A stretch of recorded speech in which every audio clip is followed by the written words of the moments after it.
How to change location on Snapchat. So the steps are so simple to follow. Now open location, open Snapchat app. After you open Snapchat, now go to this. Here is it now, location. After you tap on this location, now here is my current location and here is where I'm currently in. So tap on this settings. So from this settings, now go to this, as you can see now, suggested place.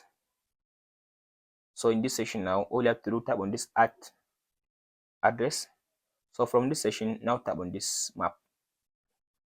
After you tap on this map button, now use your hand now to select a new location. So for me, I'll just use my hand to zoom it out and select a new location. Let's say I'll just go ahead now and choose any location.